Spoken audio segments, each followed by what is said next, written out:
আমাদের আশেপাশে এমন অনেক মানুষ আছেন যারা সবসময় নিজেদেরকে বড় ভাবতেই প্রস্তুত থাকেন।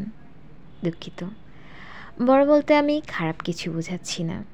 আছে না এমন মনোভাব, উনি যা জানেন, যা পারেন বা যা কিছুই করেন তার সবই অন্যদের কাছে জানা অসম্ভব। অন্যরা যা করছেন, যা পাচ্ছেন তার সবই হাস্যকর। আসলে তাদের এই নেতিবাচক মনোভাব অন্য ৮-১০টা সাধারণ মানুষের চলার পথের যে কত বড় চ্যালেঞ্জ। জীবনের গতি কমানোর জন্য তাদের সাথে কয়েক সেকেন্ড কথা বলাই যথেষ্ট। স্বল্প সময়ের মধ্যেই তারা বুঝিয়ে দিবে আপনি কতটা পিছিয়ে আছেন। হয়তো এতে আপনার চলার গতি, আগ্রহ কমে যেতে পারে। আমারও এমনটাই হচ্ছিল, কিন্তু এখন তাদের মনোভাব, তাদের আচরণ, তাদের কথা এখন আমি সম্পূর্ণ রিমাইন্ডার হিসেবেই দেখছি।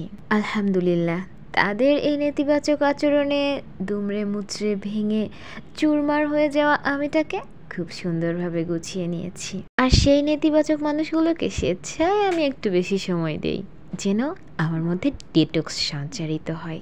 ঠিক যেমন আমাদের দেহে সুষম খাদ্যের প্রয়োজন, তেমনই তাদের আচরণও আমাদের জীবনে চলার পথে সুষম খাদ্যের মতো কাজ করে। ইনশাআল্লাহ আমার দৃষ্টি এখন শুধুই সামনের দিকে থাকবে।